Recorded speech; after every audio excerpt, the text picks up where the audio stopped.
Hi friends, అందరికీ నమస్కారం. అంజలి కథలకి స్వాగతం. కాశీ మజిలీ కథలు 38వ భాగం. నాగమణి కథ. అమ్మా, నా వృత్తాంతము భారతమంత ఉన్నది. అందువల్ల సంక్షిప్తంగా చెప్తాను, వినండి. ఆనాడు మీరంతా నోట మాట రాక మ్రాన్పడి చేష్టలు దక్కి చూస్తూ ఉండగా శిశువును పట్టుకోవటానికి నేను నీటిలోకి దుమికాను కదా. పడగానే బిడ్డ నా చేతికైతే వచ్చింది, కానీ అంతలోనే ఒక సుడిగుండం వచ్చి మమ్మల్నిద్దరినీ ముంచేసి దూరంగా తేల్చింది. అప్పుడు దైవవశాత్తు ఒక కర్ర నా చేతికి చిక్కింది. దాన్ని ఊతంగా పట్టుకొని ఒక చేత్తో బిడ్డను మునిగిపోకుండా పట్టుకొని నీటి మీద తేలసాగాను. ఆ ప్రవాహ వేగానికి నిమిషంలో మరో పట్నపు ప్రాంతానికి వెళ్ళాను. గంగా ప్రవాహంలో కొట్టుకొని వచ్చే కట్టెల కోసము నదిలో ఈదుతున్న ఒక పల్లెవాడు మమ్మల్ని సమీపించాడు. నేను రక్షించు అంటూ అరిచాను. వాడు వేగంగా మా దగ్గరకు ఈదుకుంటూ వచ్చాడు. నా చేతిలోని బిడ్డను మెల్లగా తీసుకొని తెప్పలో ఉంచి నన్ను కూడా అందులోకి ఎక్కించాలని ప్రయత్నించాడు. అయితే అంతలోనే ఇంకొక సుడి వచ్చి మా ఇద్దరిని దూరంగా తోసేసింది. అతడు నా దగ్గరకు ఈదుకు రావాలని ఎంత ప్రయత్నం చేసినా వీలుపడలేదు. ప్రవాహ వేగము అధికమైంది. బిడ్డ తెప్ప మీద ఉండగా దాన్ని కాపాడుతూ ఈదటం అతడికి అసాధ్యమైపోయింది. అతడు నన్ను వదిలి వేగంగా ఈదుతూ పోయి నేను చూస్తూ ఉండగానే ఒడ్డుకు చేరుకున్నాడు. అది చూసి నేను ఎంతో సంతోషించాను. పిల్లదాన్ని రక్షించినందుకు దేవుడికి దండాలు పెట్టుకున్నాను. నాకు దొరికిన కర్రను ఊతంగా చేసుకుని నేను ప్రవాహంలో కొట్టుకుపోసాగాను. సాయంకాలమైంది. ఎవరూ కనిపించలేదు. ఆ రాత్రంతా అలా ఈదుతూనే ఉన్నాను. తెల్లవారిన తీరం దొరకలేదు. శరీరము స్వాధీనం తప్పుతోంది. దేహం అంతా నీటిలో ఉంది. తేలుతున్న కర్ర మీద నా 2 చేతులు భారం ఉంచి అలా కొట్టుకుపోసాగాను. అది నిద్రో మూర్ఛో తెలియని స్థితి నన్ను ఆవహించింది. ఆ ప్రవాహంలో అలా ఎంత దూరం కొట్టుకుపోయానన్నది కూడా నాకు తెలియలేదు. నేను కళ్ళు తెరిచేసరికి ఒక పట్టణంలో ఉన్నాను. అది ఒక బ్రాహ్మణుడి ఇంట్లో. అతడు అన్నరసం నా నోట్లో పోస్తూ ఉండగా తెలివి వచ్చింది. ఆ పుణ్యాత్ముడి వలనే నేను జీవించాను. అన్నసారం తగలడం వలనే నాకు స్పృహ రాగా అతడు తన ఇంటిలో నన్ను సంరక్షిస్తూ 4 రోజుల్లో మళ్ళీ మామూలు మనిషిని చేశాడు. నా నగలన్నీ కృతజ్ఞతగా అతనికి ఇచ్చేశాను. నా వృత్తాంతం అంతా చెప్పి నా దేశానికి నన్ను తీసుకువెళ్తే మంచి పారితోషికం కూడా ఇప్పించగలనని చెప్పాను. అతడు అంగీకరించాడు. అంతలో విధివశాన అతనికేదో రోగం వచ్చి హఠాత్తుగా ప్రాణాలు వదిలేశాడు. పుణ్యాత్ములు చిరకాలం జీవించరు కదా. తండ్రి పోయిన దానిలా నేను అతని కోసం విలపించాను. నేను ఆ ఇంట అడుగుపెట్టిన వేళ బాగుండలేదో, నా పాదం మహత్యమేమో కానీ ఆయన భార్య నన్ను ఇంటి నుంచి వెళ్ళగొట్టింది. నా గ్రహచారం బాగులేనందున నేను ఎక్కడికి వెళ్ళినా కష్టాలు రాక మానవని తలచి నా దేశానికి నేను వెళ్ళటానికి సహాయం ఏదైనా దొరుకుతుందేమోనని చూద్దామని పట్టణం అంతా తిరగసాగాను. ఆ పట్టణం పేరు కలిఘాత నగరమట. అలా తిరుగుతూ ఉన్న నేను సాయంకాలానికి ఒక దేవాలయానికి పోయాను. అక్కడ కన్నుల పండుగగా దీపాలు పెట్టారు. ఒకవైపు వేద మంత్రాలు చదువుతున్న పండితులు, ఇంకొక వైపు హరిభజనలు. నా చెవులకు అమృతంలా సోకాయి. చాలా పొద్దుపోయేంతవరకు అక్కడ ఉత్సవంలాగే ఉంది. ద్వీపాంతరం నుంచి ఎవరో రాజకుమారుడు వచ్చి స్వామివారికి ఆ రోజు భోగం జరిపిస్తున్నట్లు తెలిసింది. ఆ ఉత్సవాన్ని చూస్తూ నేను నా దుఃఖం మరిచిపోయాను. రాత్రి 2 జాముల దాకా అక్కడ సందడిగానే ఉండటం వలన నేను నిర్భయంగా దేవాలయంలో కాలక్షేపం చేశాను. క్రమంగా ప్రజలు తమ ఇళ్లకు వెళ్ళిపోయారు. తర్వాత అర్చకులు గుడికి తాళం వేసి ఆవరణలో ఉన్న వాళ్ళందరినీ బయటికి పొమ్మన్నారు. అప్పుడు నేను ఆ గుడి చావడి అరుగు దాపున గల ఒక నదిలో చీకటిలో బిక్కుబిక్కుమంటూ ఆ రాత్రి ఎలాగోలా తెల్లవారితే చాలనుకుంటూ ఒక మూల కూర్చున్నాను. అంతలో అక్కడికి ఒక స్త్రీ నెమ్మదిగా అడుగులేస్తూ వచ్చి రామామణి అని పిలిచింది. తాను కోట గోడ దాటటం ఎంత కష్టమైందో చెప్పింది. నేను అన్నిటికీ కొట్టసాగాను. ఆమె మాటల్ని బట్టి ఆమె నన్ను తన చెలి అనుకుంటోంది. ఆమె ఒక రాజకుమారుడితో ఏదో సంకేతం ఏర్పరచుకొని ఎక్కడ కలుసుకోవాలనుకుందో ఏమో. అతడు బండి పంపుతానన్నాడట. నన్ను వెళ్ళి బండి వచ్చిందేమో చూసి రమ్మన్నది. అప్పుడే బండి అక్కడికొచ్చి నిలిచింది. ఆ శబ్దం కోసమే ఎదురుచూస్తున్న దానిలాగా ఆమె గబగబా నా చెయ్యి పుచ్చుకొని బండి దగ్గరకు లాక్కుపోయింది. నేను అక్కడి నుంచి ఏదోలా బయటపడితే చాలనుకున్నాను కనుక నేనేమీ మాట్లాడకుండా ఎక్కేశాను. ఆమె కూడా ఎక్కాక తలుపులు బిగించారు. బండివాడు దాన్ని చాలా వేగంగా నడిపిస్తూ అతి స్వల్పకాలంలో సముద్రం వద్ద ఒక రేవుకు తీసుకువెళ్ళాడు. బండి నిలవగానే ఒక పరిచారిక తలుపు తీసి రండి రండి అని పిలిచింది. మేము బండి దిగి దాని వెంటపోగా అందు ఒక ఓడ సిద్ధంగా ఉంది. మమ్మల్ని ఆమె దానిలోకి తీసుకుని పోయింది. ఆ ఓడ చాలా విశాలంగా ఉంది. నలుమూలల మనోహరమైన వస్తువులతో గాజు దీపాలతో అలంకరించారు. రాజభవనం కంటే సుందరంగా ఉన్న ఒక గదిలో మమ్మల్ని ప్రవేశపెట్టి ఆ పరిచారిక వెళ్ళిపోయాక ఆ దీపాల వెలుగులో అయ్యో రామామణి ఏది? బండిలో ఉండిపోయిందా? ఓడ బయలుదేరిపోతుందేమో, నిలపమను అంటూ గట్టు వైపు చూడసాగింది. అప్పుడు నేను నవ్వుతూ రామామణి ఎవరు? నీతో వచ్చిందా అని అడిగాను. ఆమె ఆందోళనగా అయ్యయ్యో మా రామామణి ఓడదాకా నాతోనే వచ్చింది. ఇక్కడే ఎక్కడో దారి తెలియక ఎటో పోయి ఉంటుంది. నీకు పుణ్యం ఉంటుంది కానీ దాన్ని కాస్త పిలిచిపెట్టు అని బ్రతిమాలింది. అయితే నీకేం తెలియదన్నమాట. నేనే నిన్ను మోసం చేశాను. దేవాలయం అరుగు మీద గదిలో ఉన్నది నేనే, రామామణి కాదు. నా పేరు నాగమణి.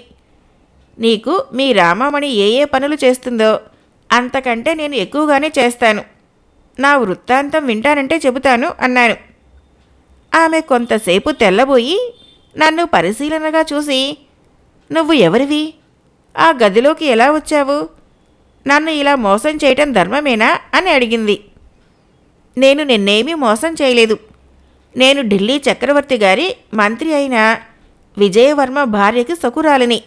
నా పేరు నాగమణి అంటూ నా వృత్తాంతమంతా పూసగుచ్చినట్లు ఆమెతో చెప్పి నువ్వేమీ విచారించకు, నన్నే రామామణిగా భావించుకో. ప్రాణం పోయినా నీ మాట జవదాటను.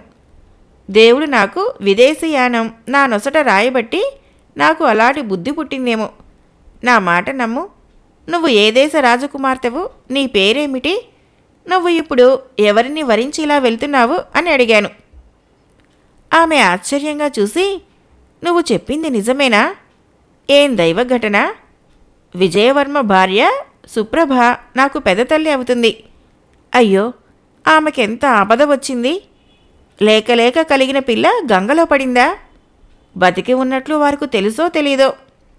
ఏదైనా కానీ విధి విలాసం అద్భుతం. కానీ నీకు నాకు బాంధవ్యం ఉంది. నిన్ను నా ప్రాణసఖిగా తలచి నీకు నా వృత్తాంతం చెబుతున్నాను విను అని తన కథ చెప్పసాగింది. కల్పవల్లి కథ. నా పేరు కల్పవల్లి. మా అమ్మ సునంద. ఈ పట్నం రాజు సింధువర్మ. నేను అతని పుత్రికను. కొన్నాళ్ల క్రితము జరిగిన విషయంతో ప్రారంభిస్తాను. ఆ రోజు సాయంత్రము నేను జలకాలాడి అలంకరించుకొని కురులు ఆరబెట్టుకోవాలని మేడ మీదకి వెళ్ళాను. మేడపైన అటూ ఇటూ తిరుగుతూ ఆ చల్లగాలికి ఒళ్ళు పులకరిస్తూ ఉండగా నాకు ఏదో చెప్పరాని ఆనందానుభూతి కలిగింది. అప్పుడు నేనేమీ తోచక పుర విశేషాలు చూద్దామని వేడుక కొద్దీ ఆ మేడ మీద నుంచి క్రింద వీధిలోకి తొంగి చూశాను. అప్పుడు మన్మధుడో జయంతుడో వసంతుడో లేక వారికంటే అందగాడో ఒక రాకుమారుడు ఆ వీధిలో నుంచి పోతూ నన్ను ఆకర్షించాడు. ఇంతకు మునిపే నేను నాకు కలిగినట్లు చెప్పిన అపురూపమైన హాయి అతన్ని చూడగానే మదన వికారంగా మారి విచ్చలవిడి పిచ్చి చేష్టలు చేయటానికి పురిగొల్పింది. నేను ఏమీ తోచక ఇన్ని మల్లెలు తీసుకొని ఆ మదనుడి మీద చల్లాను. అదేం సాహసమో నాకే తెలీదు. తన పైన పూలు పడేసరికి ఆ అందగాడు తల పైకెత్తి చూశాడు. నేను అతన్ని చూస్తూ ఉండడం చేత మా ఇద్దరి చూపులు ఒకచోట కలుసుకున్నాయి. అప్పుడు ఆ వీధిలో ఇతరులెవరూ వెళ్ళకపోతూ ఉండటం వలన మాకు ఒకరి అభిప్రాయం ఒకరు తెలుసుకోవటానికి సావకాశం ఏర్పడింది. అప్పుడు నేను అతని రసికత్వం ఎలాంటిదో చూడాలని పూలబంతిలో ఒక శ్లోకాన్ని ఇమిడ్చి అది అతడికి అందేలాగా దిగవిడిచాను. అతడు దానికి జవాబుగా నేను చూస్తుండగానే ఒక చీటీ రాసి తన చేతిలోని పావురం ముక్కుకు తగిలించాడు. అది రివ్వున ఎగురుతూ వచ్చి ఉత్తరాన్ని నా ముందు వదిలింది. అతడు నా లేఖకు తగినట్లే జవాబు పంపాడు. దాంతో అతనికి నా పట్ల కలిగిన అభిప్రాయం ఏమిటో తెలిసింది. అప్పుడు నేను, అయ్యా, మీ కుల శీల దేశ నామధేయాలు తెలియవు, అయినప్పటికీ మీ రూపం చూసి పరవశురాలిని అయ్యాను అని అతని అభీష్టం తీర్చేదారి నాకు తెలియకుండా ఉన్నదని అభిప్రాయం వ్యక్తం చేశాను. మళ్ళీ పావురమే ప్రత్యుత్తరం తెచ్చింది. నేను సింహళ ద్వీప ప్రభువైన సింహకేతుడనే రాజకుమారుణ్ణి. నా పేరు మకరందుడు. నేను ఈ దేశం చూడటానికి 10 రోజుల క్రితమే వచ్చాను. 4 రోజుల్లో మా దేశం తిరిగి వెళ్ళనున్నాను. నీకు ఇష్టమైతే నా వెంట తీసుకుని వెళ్ళి నీ కోరికలు తీరుస్తాను. దీనికి చింతించనక్కర్లేదు. క్షత్రియులకు గంధర్వ వివాహము శాస్త్రం సమ్మతిస్తుంది. నీ ఆప్త బంధువులందరినీ విడనాడి నాతో రమ్మని రాయటానికి నాకు చేతులు ఆడటం లేదు. నీకు ఏది అంగీకారమో తెలిపితే అలా చేయగలను. రేపు శుక్రవారం మాత్రం నేను ప్రయాణమై తీరవలసిందే అని రాసి ఉంది అందులో. ఆ ఉత్తరం చదివి అతని వెంట వెళ్ళటానికి నా సంసిద్ధతను వ్యక్తం చేస్తూ రాసిన లేఖ ఆ పౌరానికిచ్చి పంపేశాను. నా మనసులో ఎటువంటి సాహసం పుట్టిందో చూడు. యవ్వనం పిశాచం లాంటిది కదా. అటువంటి ఉత్తరం రాశాక బంధువుల్ని తలుచుకొని వారి వియోగానికి చింతించి గుండె జల్లుమనటంతో ఏమీ తోచక తొట్రుపాటు పడుతున్న సమయంలో నా ప్రాణసఖి రామామణి వచ్చింది అక్కడికి. నేను కళ తప్పినట్లు ఉండటానికి కారణం ఏమిటని అడిగింది. దాంతో నిజం చెప్పడానికి నేను కొంతసేపు సందేహించాను, కానీ దాని లాలన వల్ల చెప్పకుండా ఉండలేకపోయాను. జరిగిన కథంతా చెప్పి ఆ ఉత్తరాలన్నీ దాని చేతికి ఇచ్చాను. అప్పుడది ముక్కు మీద వేలించుకొని, ఏమిటేమిటి, నువ్వు ఇంత సాహసానికి పూనుకుంటావా? నాతోనైనా చెప్పవద్దా? నీ తల్లి అనురాగం ఎలా త్రోసివేసి వెళ్ళిపోదామనుకుంటున్నావు? నిన్ను ఒక్కరోజైనా చూడకుండా ఉండలేని నీ తండ్రికి ఏదీ దిక్కు? అయ్యో, చెలికత్తెలమైన మా మాట చెప్పడం ఎందుకులే. నువ్వు కోరాలే గాని ఆ రాజకుమారుణ్ణి ఇక్కడే ఉండేలా చేయకపోదునా? కాదంటే అతన్ని మించిన గొప్పవాడిని ఇంకొకరిని తెస్తాము. అంతేగాని ఇలా చేస్తావా? నీ అభిప్రాయాన్ని మార్చుకున్నట్లు ఉత్తరం రాసివ్వు, నేను స్వయంగా తీసుకువెళ్ళి అతనికి ఇస్తాను అంటూ రకరకాలుగా చెప్పి చూసింది. నేనేమీ అనకుండా తల వంచుకొని ఏడవసాగాను. అప్పుడు రామామణి, సఖీ, నా మాటలు రుచించలేదా?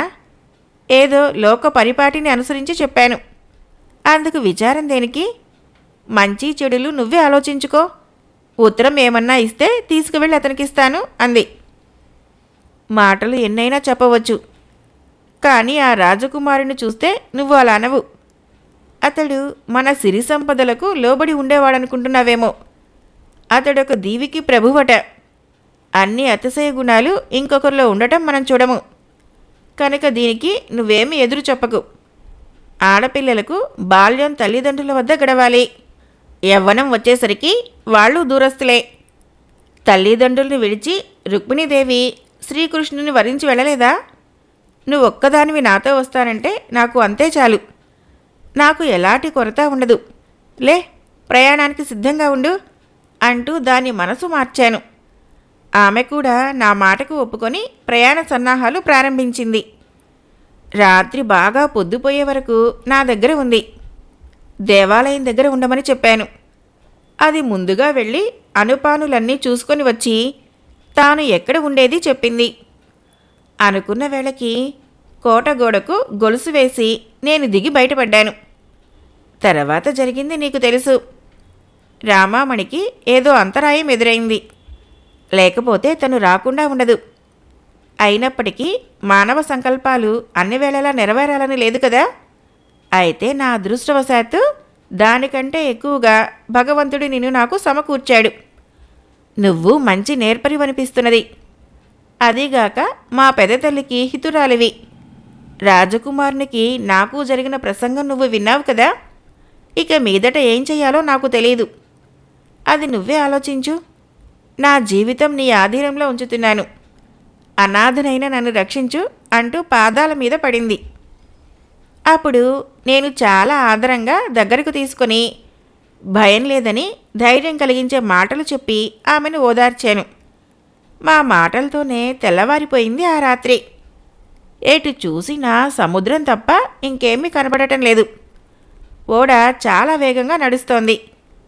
కాస్త పొద్దెక్కేసరికి పరిచారికలు మా గదిలోకి ఆహార పదార్థాలను తెచ్చి ఉంచారు. ఆమెకు ప్రియమైన మాటలు చెబుతూ కల్పవల్లి చేత అవి తినిపించాను.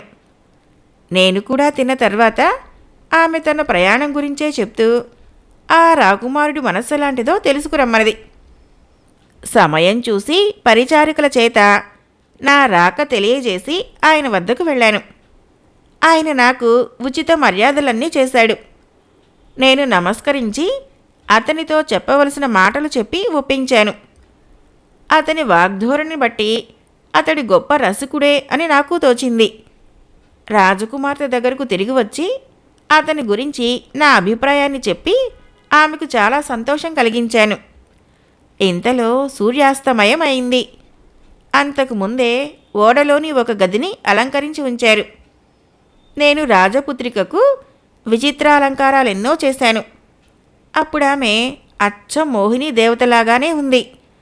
అలంకరణ తర్వాత ఆమెలో ఇనుమడించిన అందచందాలు చూసి నేనే ఆశ్చర్యపోయాను.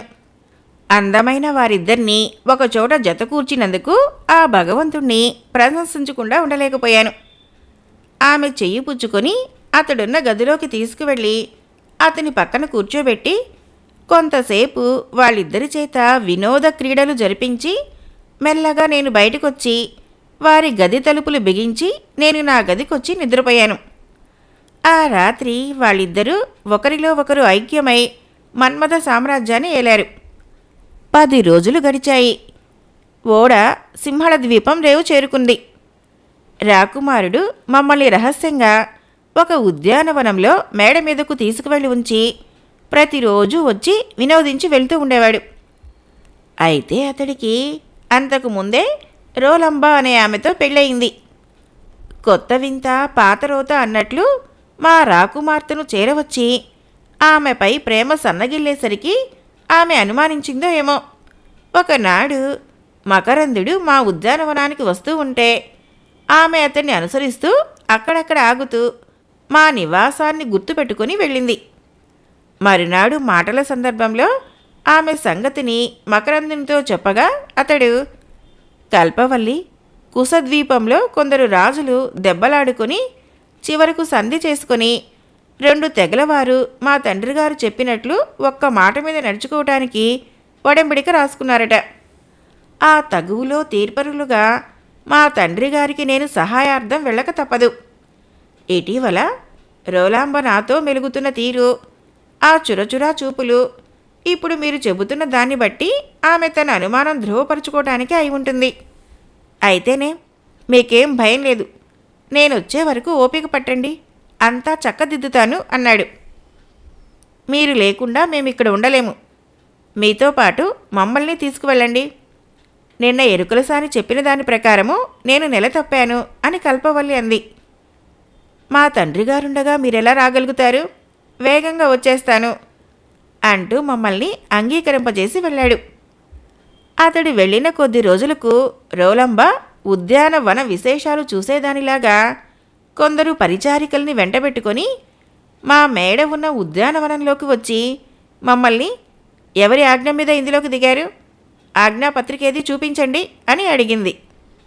మేము ఏదో బొంకి తప్పించుకోవాలని చూడగా తన అధికార దర్పం ఉపయోగించి మమ్మల్ని చాలా తెలివిగా ద్వీపాంతరానికి పంపించేసింది. మేము ఒక దీవిని చేరుకున్నాము. ఇంతలో కల్పవల్లికి ప్రసవ వేదన ప్రారంభమైంది. నేను చాలా దైన్యంతో దైవాన్ని ప్రార్థించాను. ఆమె శుభలగ్నాన ఒక కుమార్తెను కన్నది. ఇంతలో ఒక ఓడ ఆ దీవికి ప్రతికూల పవనాల వల్ల కొట్టుకుని వచ్చింది. తీరా చూస్తే అందులో నుంచి దిగింది మకరందుడు. మేము అతని పాదాలపై పడి ఏడ్చాము. అతడు మమ్మల్ని ఓదార్చి జరిగిందంతా తెలుసుకున్నాడు. తన వృత్తాంతం ఇలా చెప్పాడు. కుశద్వీపం నుంచి వస్తూనే అతడు మా గురించి అడగ్గా అంతా కూడబలుక్కొని మేము జంబూద్వీపం వెళ్ళిపోయామని చెప్పారట. చివరికి గూఢాచారుల మధ్య ఏవో కలహాలు రేగి రోలంబ చేసిన కుట్ర వెల్లడింపజేశారట. భగవంతుని దయవల్ల అతడు మమ్మల్ని వెతుకుతూ ఎక్కిన ఓడ సరిగ్గా మా దేవి ఉన్న తీరాన్నే చేర్చిందట. అప్పటికప్పుడే ప్రతికూల పవనాలున్నా గాని మమ్మల్ని బయలుదేరదీయించాడు మకరందుడు. ఇక మరొక్క గడియలో రేవు చేరతాము అనుకునేలోగా ఒక సుడిగాలి వచ్చి ఓడని ముంచేసింది. ఓడ మునిగే స్థితిలో నేను కల్పవల్లి కన్న శిశువును చంకలో పెట్టుకుని పైకి ఎత్తి ఈదసాగాను. ఇంతలో దైవికంగా వచ్చిన ఒక పడవలో కాశీపట్నం బ్రాహ్మణుడైన విష్ణుశర్మ దంపతులు ఉండగా నిర్భాగ్యురాలినైన నేను ఆ బాలికని ఎలా పెంచుకుంటానని భీతి చెంది ముచ్చట పడుతున్నందున వారికి పెంపకానికి ఆ బాలికని ఇచ్చేశాను. కానీ నేను ఆశ వదలక కల్పవల్లి మకరందులకై వెతుకుతూ సముద్ర తీర పట్టణాలన్నీ గాలించసాగాను. ఒకనాడు నేను కలిఘాత నగరానికి వెళ్ళాను. అక్కడైనా ఆమె గురించిన జాడ తెలుస్తుందేమోనని నా ఆశ. నా దురదృష్టం కొద్దీ రాజపుత్రి కల్పవల్లి ఏదో సందర్భంలో నాకు కానుకగా ఇచ్చిన కంఠాభరణం నా వద్దే ఉంటే దారి భత్యాల కోసం దాన్ని అక్కడ అమ్మజూపగా భటులు నన్ను పట్టుకున్నారు. నిజం వెల్లడి చేస్తే కల్పవల్లి దుశ్చరిత్ర లోకానికి తెలియటం కంటే ఇంకే ప్రయోజనం ఉండదని నాకు అనిపించింది. నిజం కూడా అంతే. అందుకని అబద్ధం చెప్పటము, ఆ రాజు కారాగారంలో నన్ను 14 సంవత్సరాలు బందీని చేయటం జరిగాయి. ఇలా ఉండగా ఓ రోజు రాజభటులు నా సంకెళ్ళు ఊడదీయించి సగౌరవంగా రాజుగారి అంతఃపురానికి తీసుకువెళ్తే అక్కడ నాకు ఆశ్చర్యం కలిగిస్తూ కల్పవల్లి కనిపించింది. ఓడ మునిగిపోయినప్పటి నుంచి జరిగిన సంగతులన్నీ చెప్పి ఇంతకాలానికి తన తండ్రిని చూడాలనిపించి ఇటు వచ్చినట్లు, ఇక్కడ తన కంఠాభరణాన్ని అమ్మ చూపిన స్త్రీ విషయం ప్రస్తావనకు వచ్చినట్లు, ఆ మాట విని తాను ఆ స్త్రీ నాగమణి అయి ఉంటుందనుకున్నట్లు చెప్పింది. ఆ ప్రకారము దైవానుగ్రహం వలన అందరము ఒకచోట చేరుకున్నాము అని సంతోషిస్తూ ఉంటే మకరందుడు అక్కడికి వచ్చి నన్ను చూసి ఆశ్చర్యపడ్డాడు. అప్పుడు నేను ఓడ మునిగింది మొదలు ఆనాటి వరకు జరిగిన విశేషాలు చెప్పాను. నా మాటలు విని వాళ్ళు ఆ పాపను చూడాలని అప్పటికప్పుడే కాశీకి వెళ్ళాలని సన్నాహాలు ప్రారంభించారు. అప్పుడు నేను వాళ్ళని వారించాను. మీరు ఇలా పెద్ద సన్నాహంతో వెళ్ళి అడిగితే ఆ బాలిక వృత్తాంతం ఎవరు చెప్తారు? అదీగాక ఆమె ఇప్పటికీ 16 ఏళ్ల వయసుదైపోయి ఉంటుంది. అందువల్ల నేను రహస్యంగా వెళ్ళి ఆచూకీ తీసేవరకు మీరు తొందరపడవద్దు. మీరు ఇక్కడ ఉండండి. మా మంత్రి పుత్రిక కూడా ఆ ప్రాంతాల్లోనే ఉండి ఉంటుంది. ఇద్దరు చరిత్రలు తెలుసుకొని వస్తాను, నన్ను పంపండి అనగానే అందరూ సమ్మతించారు. నేను సరిపోయేంత ధనం తీసుకొని ఒక సుముహూర్తాన బయలుదేరి గంగానది తీర పట్టణాలన్నీ చూస్తూ కొన్ని రోజులకు ఒక పట్టణం చేరుకున్నాను. గంగానదిలో కొట్టుకుపోతూ ఉన్నప్పుడు పల్లెవాడు శిశువును గట్టు ఎక్కించిన చోట కొన్ని వృక్షాలు నాకు గుర్తుకు ఉన్నాయి. కనుక రేవులో అటువంటి వృక్షాలున్న ఈ పట్టణాన్ని నేను గుర్తుపట్టాను. గంగానదిలో ఇదే పల్లెవాళ్ళ ఇళ్లకు వెళ్ళి వాళ్లతో స్నేహం చేసి వాళ్ళ స్త్రీలకు కానుకలు ఎరచూపి కొన్నాళ్ల క్రితం గంగలో కొట్టుకు వచ్చిన పిల్లను తీసిన పల్లెవాళ్ళెవరన్నది ఆరా తీశాను. ఎంతోమందిని అడగ్గా ఒక వృద్ధురాలు నేను ఇవ్వజూపిన పారితోషికం ఆశ కొద్దీ అసలు రహస్యం విప్పి చెప్పింది. చిత్రమేమిటంటే ఆనాడు గంగలో కట్టెల కోసం ఈదుతూ వెళ్ళి బాలికను రక్షించినవాడు ఆమె కొడుకే. ఆ బాలిక బంగారు శలాక వలె మెరుస్తున్న తీరును చూసి ఇది కలవారి బిడ్డలా ఉంది, దీన్ని మనం పెంచగలమా? మన పొరుగున ఉన్న మనోరంజనికి సంతానం లేదు కనుక తగిన సొమ్ము ఇస్తే దానికిచ్చేద్దాం అనుకున్నారు ఇద్దరు. నా కొడుకు వెళ్ళి ఆమెను తీసుకువచ్చి పాపను చూపిస్తే ఆమెకు ఆ శిశువు బాగా నచ్చినట్లుంది. మేము కోరినంత ధనం ఇచ్చి ఆ రహస్యం ఎవరికీ చెప్పొద్దని మా చేత ప్రమాణం కూడా చేయించుకుంది. కొన్నాళ్లకు నా కొడుకు జలగండంతోనే చనిపోయాడు. ఇంతకాలం తర్వాత ఇక ఆ శిశువు గురించి ఎవరికీ వెల్లడించి మాత్రం ఏమీ నష్టం కలగదనే నీకు చెప్పాను అని చెప్పింది ఆ పల్లెకార్ల ముసల్ది. మరి ఆ శిశువు చాలా గారాబంగా పెరిగి ఈసరికి యవ్వనవతి అయి ఉండాలనుకుంటూ ఆ విషయం ఆరా తీయగా మరికొంత సమాచారం అందింది. మనోరంజని వేశ్య. అది ఆ పిల్లకి మందారవల్లి అనే పేరు పెట్టి 4 ఏళ్ల వరకు ఎవరికీ చూపించకుండా చాలా గారాబంగా పెంచింది.